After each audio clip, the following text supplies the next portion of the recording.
ओम शांति।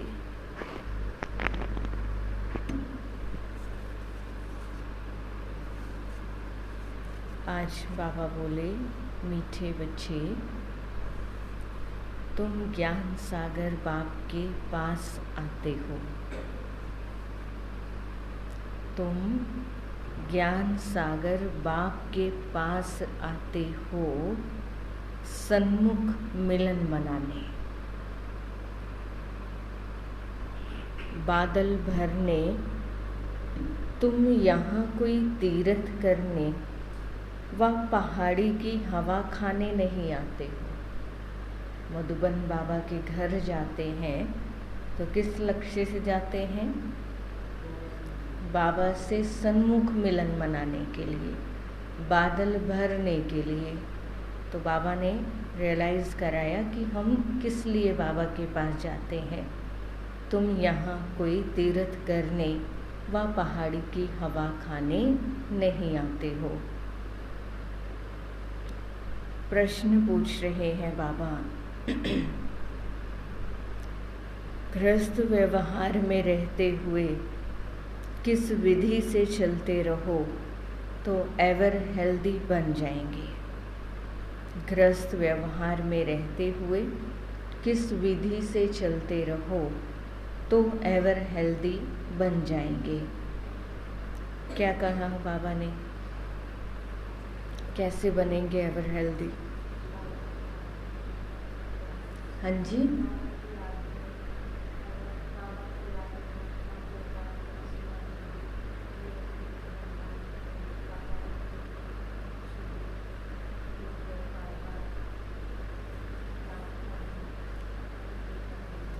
हर कर्म करते हुए बाबा को याद करना, हर समय हर पल बाबा को याद करना। और बताओ कैसे बनेंगे एवर हेल्दी?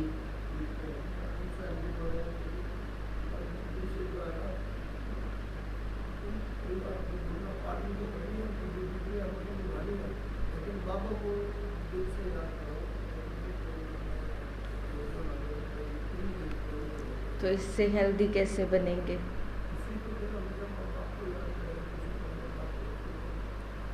बाबा को याद करने से हेल्दी बन जाते हैं।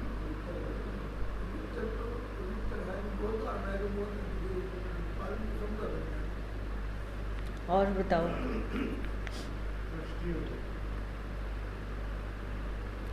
किस बात में दृष्टि हो जाए? हाँ जी, जसवंत भाई जी।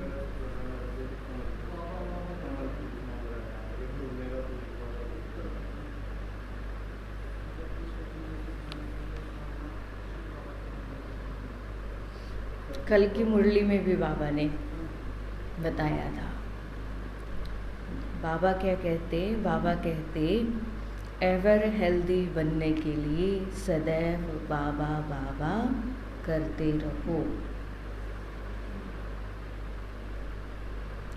एवर हेल्दी बनने के लिए सदैव बाबा बाबा करते रहो। तुम ही से खाऊं, तुम ही संग घूमूं। आगे,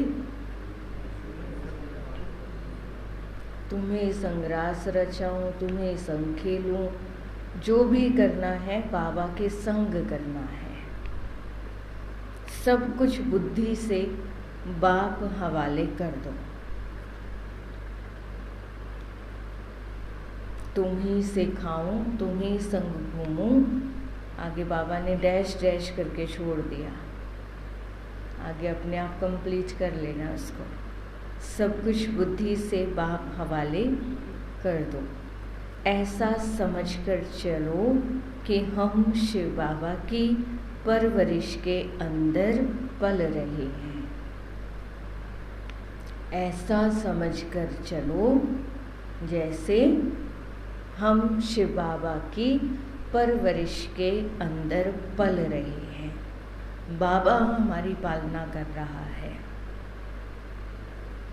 किसी भी चीज में ममत्व ना रहे। किसी भी चीज में ममत्व ना रहे। ये बहुत सूक्ष्म बातें हैं, बहुत छोटी छोटी। जो मोटी मोटी बातें हैं, मोटी मोटी जो ममता था हमारा ऊपर ऊपर का, वो तो हमने मिटा दिया होगा अभी तक, लेकिन कहीं ना कहीं सूक्ष्म में किसी न किसी चीज़ में, किसी पोते में, पोती में, है ना, बच्चों से उतना नहीं है अपने, लेकिन आगे उनके जो बच्चे हैं, तो अपने आप को चेक करना,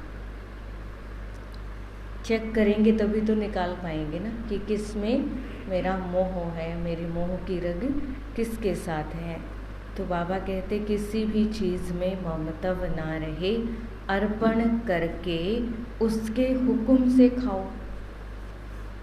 पहले बाबा को अर्पण करो, अर्पण करके उसके हुक्म से खाओ, तो सब पवित्र हो जाएगा। बाबा का दिया हुआ ही सब कुछ है ना। कल भी बाबा ने बताया था कि बाबा का जो घर में भी आपके भंडारा है, वो भी बाबा का भंडारा है। तो उसमें से भी जब भी आप भोजन ग्रहण करो, कुछ भी करो, तो पहले बाबा को याद करो, बाबा को स्वीकार कराओ, बाबा आपका भंडारा सदा भरपूर रहे, आपका भंडारे से आज हमने ये बनाया है। पहले बाबा आप स्वीकार करो, फिर हम खाएंगे।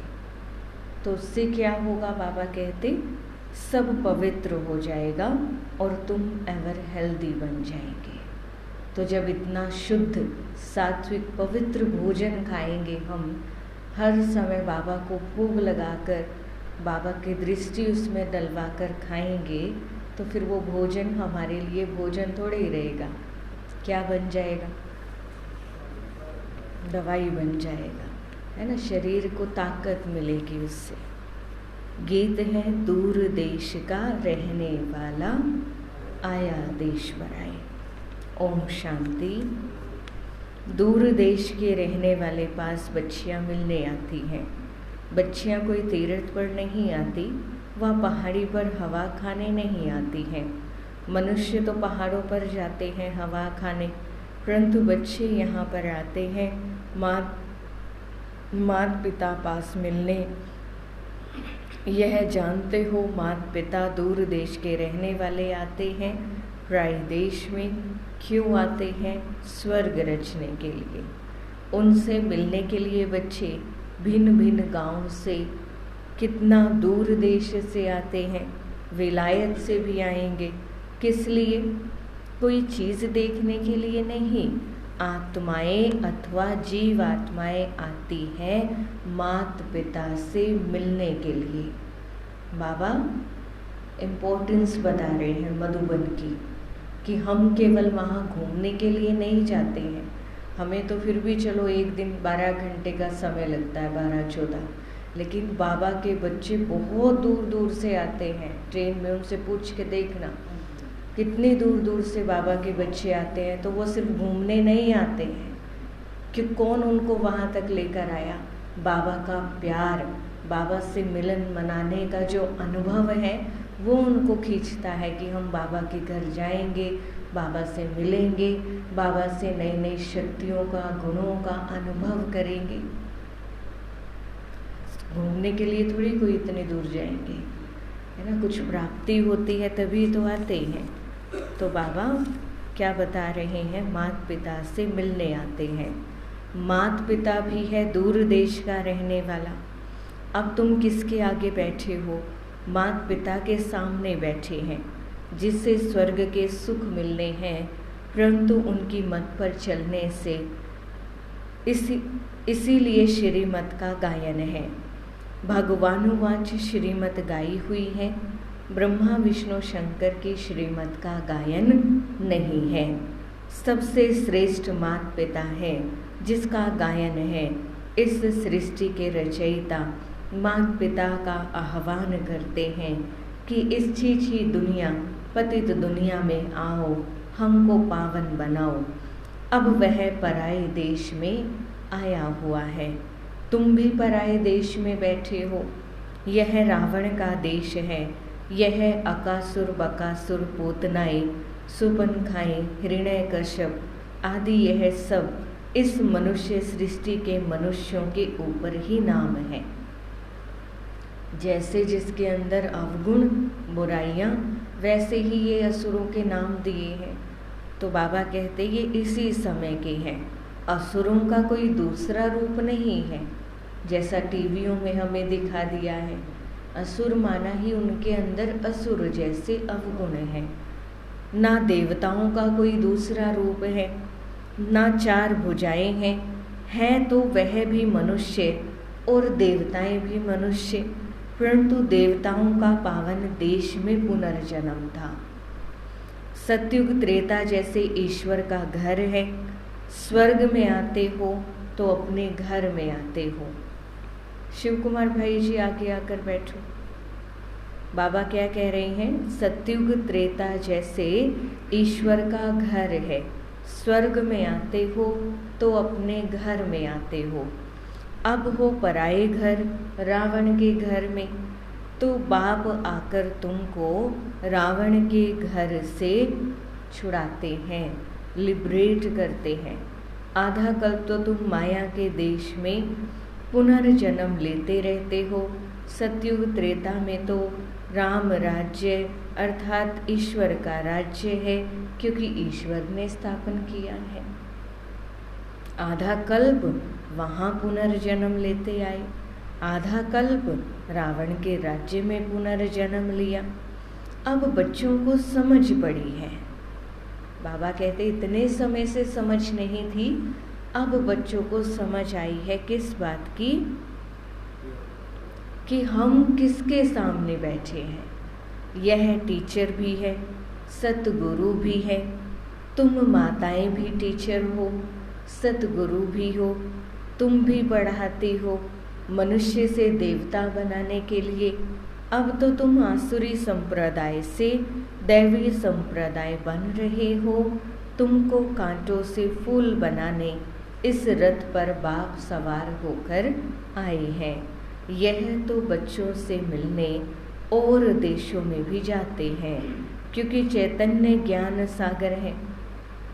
किनकी बात कर रहे हैं बाबा? ब्रह्मा बाबा की बात कर रहे हैं कि यह तो बच्चों से मिलने देशों में भी जाते हैं, क्योंकि चैतन्य ज्ञान के सागर हैं। जड़ सागर तो नहीं है जो डुबो दे, नहीं, यह चैतन्य है। गायन है आत्मा परमात्मा अलग रहे बहुकाल, सुंदर मेला कर दिया जब सतगुरु मिला दला, है ना। ब्रह्मा बाबा मिले हमें, तो ब्रह्मा बाबा ने हमें परमात्मा से मिलाया। तो बाबा कहते परमात्मा भी आते हैं, तो उनसे मिलने आत्माएं भी आती हैं। कहाँ कहाँ से आती हैं? बाप भी चक्र लगाते हैं। भक्तों ने तो जहाँ तहाँ मंदिर बनाए हैं, जैसे क्राइस्ट के जड़ चित्र भी बनाते हैं। अब वह तो है देहधारी, और जो भी हैं ब्रह्मा विष्णु शंकर देहधारी हैं। इन सबसे ऊंचते ऊंच है भगवान। उनको अपना शरीर नहीं है, उनको तो सभी बाप कहेंगे, परम पिता गॉड फादर। उनको तो ना स्थूल शरीर है ना सूक्ष्म शरीर है। आते भी ज़रूर हैं, कैसे आते हैं यह सब भूल गए हैं। ऐसे तो नहीं कहेंगे श्री कृष्ण पतित पावन है, ना श्री कृष्ण के शरीर में आकर पावन बनाते हैं। तो श्री कृष्ण भगवान वाच यह रॉन्ग हो गया। श्री कृष्ण के मुख द्वारा क्या रचे? श्री कृष्ण तो स्वयं देवता है, तो उनके मुख से क्या रचे? क्या देवताएं? नहीं, पहले तो ब्राह्मण चाहिए ना, उसके लिए ब्रह्मा चाहिए। नहीं तो ब्रह्मा का ऑक्यूपेशन कहाँ? श्री कृष्ण का नाम लगाने से ब्रह्मा की बायोग्राफी गुम हो जाती है। श्री कृष्ण द्वारा सतयुग स्थापन किया तो ब्रह्मा का ऑक्यूपेशन ही गुम कर दिया। परंतु तुम बच्चे जानते हो, जो यहाँ आते हो, बाकी तो नहीं जानते। वह समझेंगे कि यह भी एक सत्संग है जहाँ गीता सुनाते हैं, परंतु यहाँ कौन सुनाते हैं यह तुम बच्चे जानते हो। बाबा कहते बाबा के बच्चे बाबा को जानते हैं, बाबा के दिए हुए इस ज्ञान को समझते हैं। बाकी तो यही सोचेंगे कि जैसे और सत्संग है, यहाँ भी ऐसे सत्संग चलता है। तो बाबा कहते,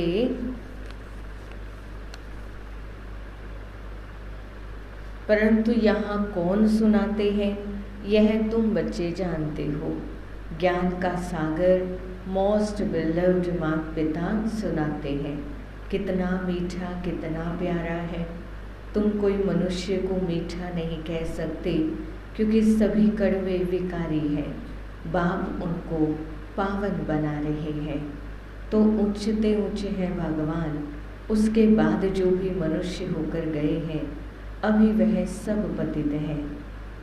जब तक बाप आकर पावन ना बनाए, तो सब पतित दुखी रह जाते हैं। जैसे मनुष्य कहते हैं कलयुग हजारों वर्ष का है, यह तो इम्पॉसिबल है। महाभारी लड़ाई सामने खड़ी है, जिसमें मुक्ति जीवन मुक्ति के गेट्स खुलते हैं। तब तक कोई मुक्ति जीवन मुक्ति में जा नहीं सकते। सभी यहाँ भटकते रहते हैं, जैसे भूल भुलैया है। बाबा कहते जब तक मुक्ति जीवन मुक्ति के गेट नहीं खुलते, तब तक कोई भी वहाँ जा नहीं सकता। तब तक सब यहीं भटकते रहते हैं, जैसे भूल भुलैया है। सभी ठोकर खाते रहते हैं, दरवाज़ा मिलता ही नहीं। चाहते हैं मुक्ति जीवन मुक्ति के गेट में जाए। कोई मरता है तो भी कहते हैं स्वर्गवासी हुआ, परंतु यह तो नरक है। स्वर्ग में तब जा सकते हैं जब बाप आए, राजयोग सिखलाए, तब राजाई व प्रजापद पा सकते हैं। अब यह है कमाई। कहते हैं ना, इसने कौन सी कमाई की है जो यह इतना साहूकार बना। कोई साहूकार होते हैं तो पूछते हैं ना, आपस में बातें भी करते हैं। तो बाबा कहते, तो सतयुग के देवताओं ने कौन सी कमाई और कब की जो यह ऐसे बने, इतने धनवान। जरूर कलयुग के अंत में ही की होगी, तब सतयुग में बने। अब तुम जानते हो हम ऐसी कमाई कर रहे हैं जो स्वर्ग के मालिक बनेंगे। ज़रूर उसके रिजल्ट तुम स्वर्ग में भोगेंगे। अब तुम कलयुग और सतयुग के संगम पर हो, उनको अलग युग कर दिया है।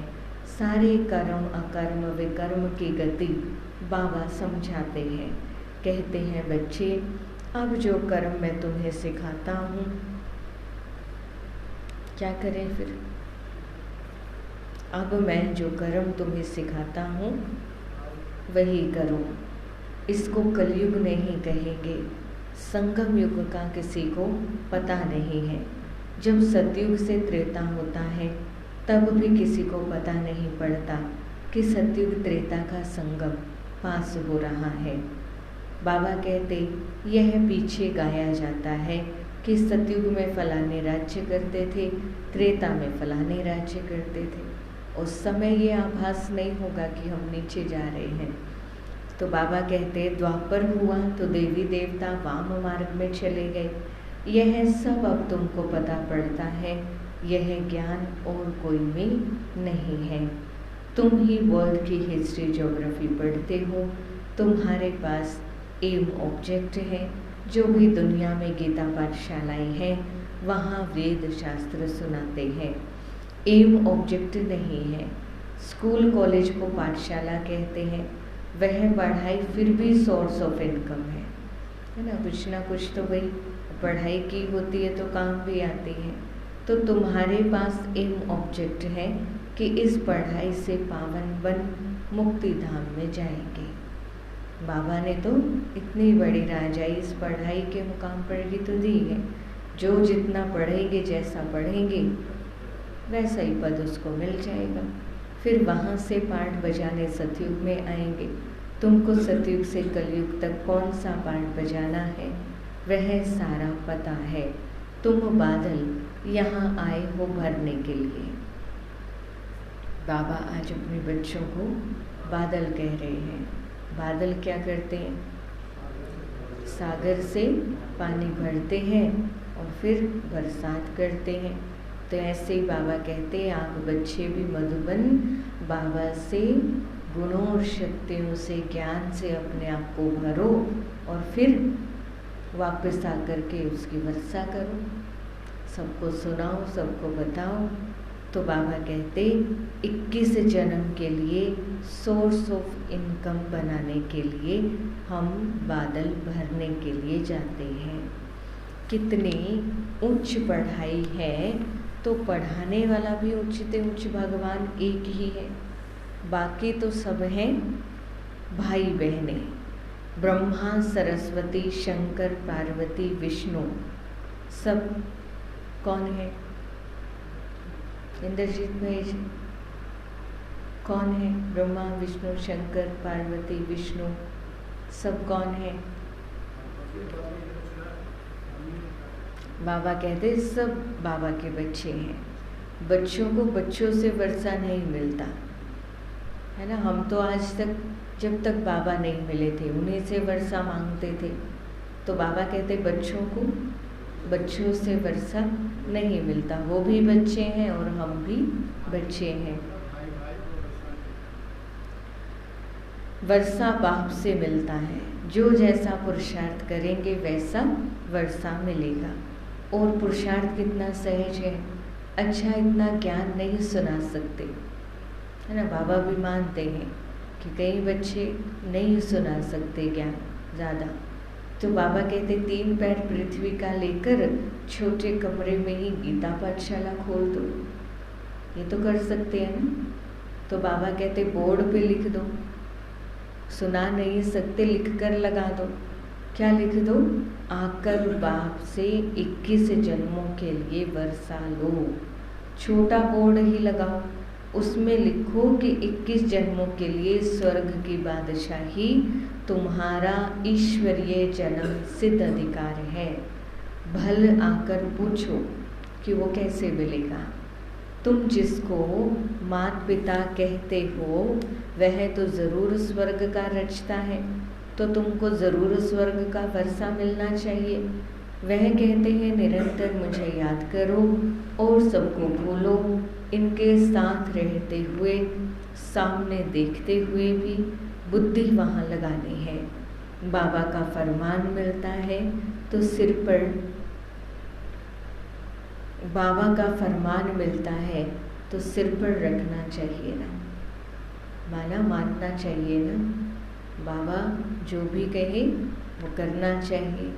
बाप ऑर्डिनेंस निकालते हैं, बच्चे अब विष का धंधा बंद करो, और कोई से बात नहीं करते, बच्चों को ही समझाते हैं। बाहर वाला तो यहाँ सभा में कोई बैठ नहीं सकता जब तक 7 रोज आकर ना समझे।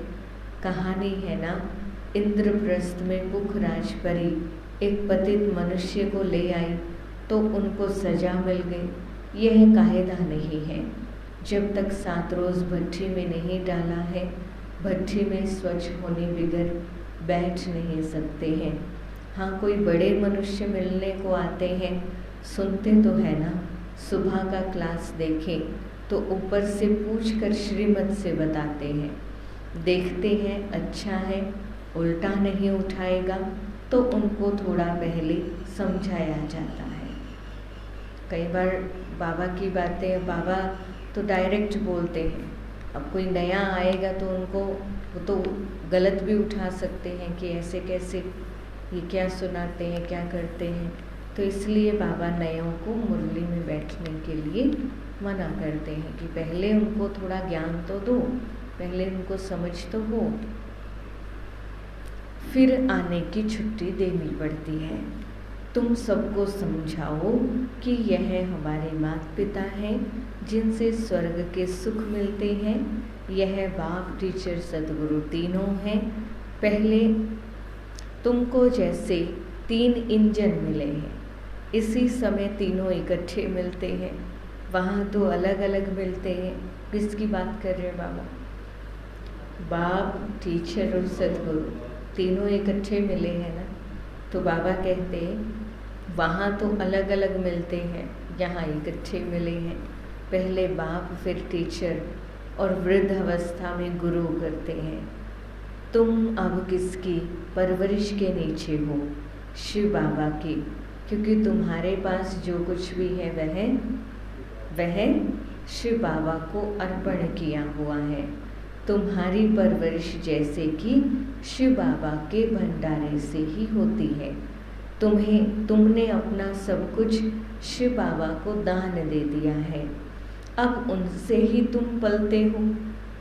कितना पवित्र अन्न मिलता है जो बाबा को दे दिया, तो बाबा के पास तो सब कुछ पवित्र ही मिलेगा ना। बाबा कहते कितना पवित्र अन्न मिलता है। ऐसे कभी होता नहीं जो कोई धर्म अर्थात दान करे उससे ही उनकी परवरिश हो। बाबा कहते ऐसा कभी होता नहीं है दुनिया में कि जो हमने दान किया उसी से हमारी परवरिश हो। लेकिन यहाँ बाबा देखो हमारी उसी से परवरिश कर रहे हैं। तो बाबा कहते वह तो जिसको दान करते हैं वह खा जाता है, यहाँ तो तुम शिव बाबा को देते हो तो कितना पवित्र बन जाता है। बाबा तो खाएंगे नहीं, है ना। बाबा को तो सिर्फ संभालते हैं बस हमारे लिए। तो बाबा कहते इससे तुम्हारी ही परवरिश होती है। बाबा कहते घर में रहकर ऐसा समझो सब बाबा का है। ऐसे समझकर जब खाते हो तो हूबहू तुम शिव के भंडारे से खाते हो। फिर इसमें कोई ममत्व नहीं, फिर मोह नहीं आएगा, ममत्व नहीं आएगा। मेरे बच्चे कमा कर लाते हैं मैं खाता हूँ, या मैं कमा कर लाता हूँ, है ना। तो इसलिए बाबा कहते बाप का समझ कर खाओ, बाप का दिया हुआ है, बाप को अर्पण किया हुआ है, उनके हुक्म से खा रहे हैं।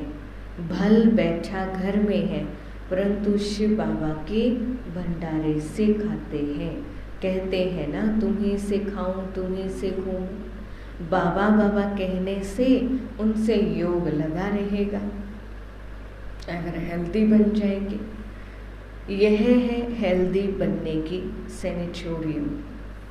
बाबा कहते वैसे भी गायन है ना कि योगियों की आयु लंबी होती है। तो वो क्यों लंबी होती है? इन्हीं सब चीज़ों के कारण, क्योंकि वो योग में रहते हैं। वो खाएंगे तो भी योग में, चलेंगे तो भी योग में, बैठेंगे तो भी योग में, बात करेंगे किसी से तो वो भी योग में। इसलिए उनकी काया, उनका शरीर भी पवित्र बन जाता है। तो योग का महत्व ऐसे ही थोड़ी इतना मशहूर है, इतना गायन है योग का। तो इसलिए बाबा कहते ये जो सारी बातें बाबा ने बताई कि सब हर कोई चीज़ बाबा को देकर, पहले बाबा को हमने सब कुछ दिया है और फिर बाबा के भंडारे से हम यूज़ कर रहे हैं। तो जब ऐसे करेंगे तो ये ऐसे करने से हम हेल्दी बन जाएंगे। बाबा कहते थोड़ा टाइम रहकर फिर चले जाते हैं। यहाँ तो तुम बैठे हुए हो, एवर हेल्दी 21 जन्मों के लिए बनते हो, है ना। वैसे तो बाबा कहते थोड़े टाइम के बाद चले जाते हैं, लेकिन सतयुग में स्वर्ग में तो 21 जन्म के लिए एवर हेल्दी बनेंगे। यहाँ किस लिए आते हो? आधा कल्प के लिए ever healthy, ever wealthy, ever happy बनने के लिए, है ना। वैसे तो देखो कोई थोड़े टाइम स्वस्थ रहेंगे, थोड़े टाइम वेल्दी रहेंगे, फिर बदल जाता है समय के अनुसार सब कुछ। पर बाबा के बच्चे 21 जन्मों तक एवर हेल्दी, वेल्दी और हैप्पी रहेंगे। इस ख्यालात से ही आते हो ना। यहाँ हवा खाने के लिए, वहाँ तीर्थ करने के लिए तो नहीं आते हो जसवीर भाई जी, इसीलिए जाते हैं ना मधुबन। हाँ, बाबा पक्का करा रहे हैं कि घूमने के लिए नहीं आते हो, यहाँ हवा खाने के लिए, वहाँ तीर्थ करने नहीं आते हो, यहाँ आते हो शिव बाबा के पास। बाबा भी आते हैं पराई देश पराई तन में। गीता जो गाई हुई है कुछ तो राइट होगा। आह्वान करते हैं बाप के पास आने के लिए, बाबा के आने के लिए। तो ज़रूर उनको पतित से पावन बनाने के लिए आना पड़े। पतित तो नहीं परम धाम में। बाबा कहते पतित तो नहीं परम धाम में उनके पास जाएंगे पावन होने के लिए। जब परमात्मा को पुकारा सारी सृष्टि ने तो क्या कहा कि हे पतित पावन आओ, आकर हमें पावन बनाओ। तो बाबा कहते पावन बनाने के लिए बाबा को आना पड़ता है ना, ऐसा तो नहीं है कि हमें वहाँ जाना पड़ेगा। जा ही नहीं सकते, कोई भी नहीं जा सकता। हर एक भगत की आत्मा पुकारती है बाबा आओ। बाबा कहते हैं मैं आता हूँ सबकी गति सद्गति करने, सर्व के ऊपर दया करने वाला। सर्वोदया तो एक बाप है ना, कौन सी दया करते हैं? श्रीमत देते हैं। सबसे बड़ी दया बाबा की श्रीमत है। श्रीमत तो मशहूर है, जिस पर चलने से श्रेष्ठ अर्थात स्वर्ग के मालिक बनेंगे। फिर जो जितना डायरेक्शन पर चले, कोई तकलीफ़ तो नहीं देते। हठ योग करने अथवा तीर्थों पर धक्का खाने की, अमेरिका हो, फिलीपाइन हो, कहाँ भी हो, गृहस्थ व्यवहार में हो। बाबा कहते गृहस्थ व्यवहार में तो रहना चाहिए, परंतु रहते हुए कमल पुष्प समान रहना है। जनक का भी मिसाल है, तुम्हारा है राजयोग, वह तो कहेंगे स्वर्ग के सुख तो काग विष्ठा के समान है। परंतु भारत का राजयोग तो मशहूर है, इसको कोई जानते नहीं। प्राचीन योग तो प्राचीन बाप ही सिखलाएंगे ना। गीता, वेद, शास्त्र आदि सब भक्ति मार्ग की सामग्री है। झाड़ को पूरा होना ही है, फिर इसी झाड़ को सब्ज होना है। तुम आए हो माता पिता के पास रिफ्रेश होने, और घड़ी घड़ी आएंगे क्योंकि सन्मुख मज़ा आता है ना। यहाँ सदा के लिए तो बैठ नहीं सकते। मधुबन में या बाबा के घर में बाबा कहते सदा के लिए तो नहीं बैठ सकते, समय समय पर आते हो। क्यों? क्योंकि मज़ा आता है बाबा के सन्मुख बैठने में। तो बाबा कहते यहाँ सदा के लिए तो बैठ नहीं सकते, लॉ नहीं है, अपना गृहस्थ व्यवहार भी तो संभालना है ना। इसलिए बाबा ने कहा लॉ है। लॉ नहीं है कि वहाँ जाकर बैठ जाओ सब कुछ छोड़कर। बाकी यह पाठशाला अर्जुन बहुत वृद्धि को पाएगी। यह विघ्न आदि ना पड़े तो यह बहुत बढ़ जाए, इसलिए विघ्न पड़ते हैं। बाबा कहते 5000 इकट्ठे बैच कैसे बढ़ेंगे, इसीलिए लिमिट है। जिनको बाप सन्मुख देख भी सके, बाप देखे तो आत्माओं देखते तो आत्माओं को है ना, शरीर को नहीं देखते। जोर से देखेंगे तो उनको शरीर ही भूल जाएगा। चुंबक है ना, तो जैसे अनकॉन्शियस होता जाएगा। बाबा कहते कि बाबा के पास बच्चे मिलने जाते हैं तो उसकी लिमिट रखते हैं कि इतने ही बच्चे आएंगे। क्यों? क्योंकि बाबा कहते फिर बाबा को भी तो मिलना होता है ना सभी से। तो भले बाबा आत्माओं को देखते हैं, शरीर को नहीं देखते। बाबा कहते हैं अगर ज़ोर से देखेंगे तो उनको तो शरीर ही भूल जाएगा। बाबा के बच्चों को अपना शरीर ही भूल जाएगा। क्यों? क्योंकि चुंबक है ना, खींचती है ना बाबा अपनी तरफ। तो बाबा कहते जैसे अनकॉन्शियस होते जाएंगे। तो फिर बाबा ने विघ्नों की भी बात की कि कई बार हम जाने के लिए तैयार होते हैं, कोई ना कोई विघ्न आ जाता है, फिर रुक जाते हैं। तो इसलिए बाबा ने बताया कि अगर विघ्न ना आए, विघ्न ना पड़े तो वहाँ तो भीड़ लग जाएगी। तो इसलिए सब कुछ ड्रामा प्लान अनुसार चलता है। इसलिए बाबा ने कहा कि लिमिट रखी हुई है। अच्छा, मीठे मीठे सिकिल थे बच्चों प्रति माता पिता बाप दादा का याद प्यार और गुड मॉर्निंग। रूहानी बाप के रूहानी बच्चों को नमस्ते। हम रूहानी बच्चों की रूहानी बाप दादा को दिल व जान सिख व प्रेम से नमस्ते नमस्ते नमस्ते जी। धारणा के लिए मुख्य सार है, ऊंची मंजिल पर जाने के लिए बाप टीचर गुरु के रूप में, ऊंची मंजिल पर जाने के लिए बाप टीचर गुरु के रूप में हमें 3 इंजन मिले हैं। सदा इसी स्मृति से आगे बढ़ना है। क्यों? क्योंकि हमारे साथ इंजन 3 इंजन है। इसी स्मृति से बाबा कहते आगे बढ़ना है। सेकंड पॉइंट है, बुद्धि से सब कुछ बाप हवाले कर उनकी परवरिश के नीचे पलना है। बुद्धि से सब कुछ बाप हवाले कर उनकी परवरिश के नीचे पलना है। बहुत मीठा पावन बनना है।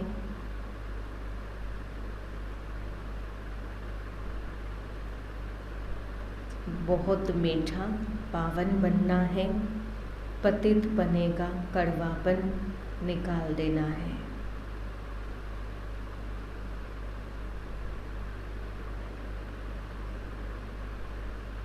वरदान दे रहे हैं बाबा, अनुभवों की संपन्नता द्वारा सदा उमंग उल्लास में रहने वाले, अनुभवों की संपन्नता द्वारा, अनुभवों की संपन्नता द्वारा सदा उमंग उत्साह में रहने वाले,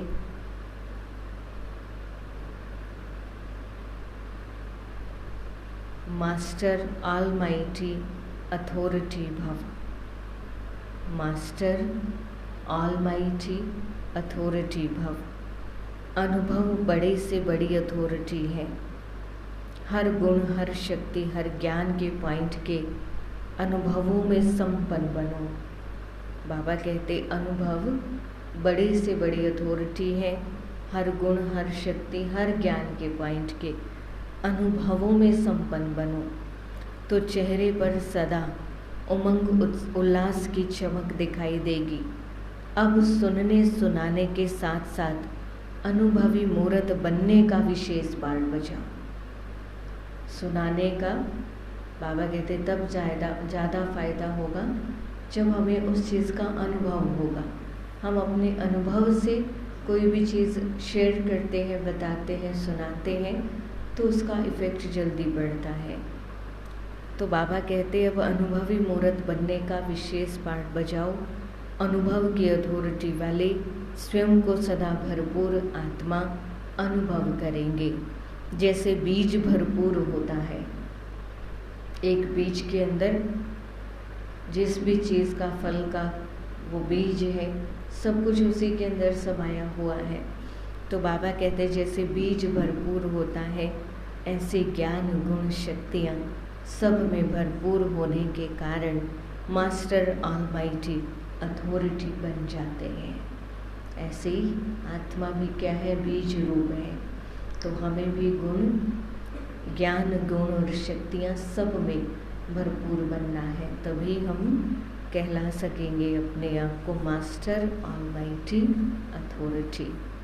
स्लोगन है अमृत वेला विशेष प्रभु पालना की वेला है। अमृत वेला विशेष प्रभु पालना की वेला है। इसका महत्व जान पूरा लाभ लो। इसका महत्व जान पूरा लाभ लो। अच्छा, ओम शांति। आज क्या है? 21 जून। आज इंटरनेशनल योगा डे है, अंतर्राष्ट्रीय योग दिवस। तो आज अभी हम 8 बजे, 7:15 बजे तक शैमफोर्ड स्कूल में, वहाँ पे कुछ बच्चों को भी बुलाया है और हम सभी भी मिलकर के योगा करेंगे। क्योंकि जैसे ज्ञान, बाबा का ज्ञान हम आत्माओं के लिए ज़रूरी है, आत्माओं को शुद्ध करता है, पवित्र बनाता है, ऐसे ही योगा अर्थात एक्सरसाइज भी हमारे शरीर को ठीक रखती है। वो भी समय हर जैसे गाइड करेंगे, वहाँ पर बताएंगे, आपको सिखाएंगे, तो वो हम सभी जा कर के एक्सरसाइज ज़रूर करेंगे। ठीक है, करेंगे ना? है ना टाइम सबके पास? ओम शांति।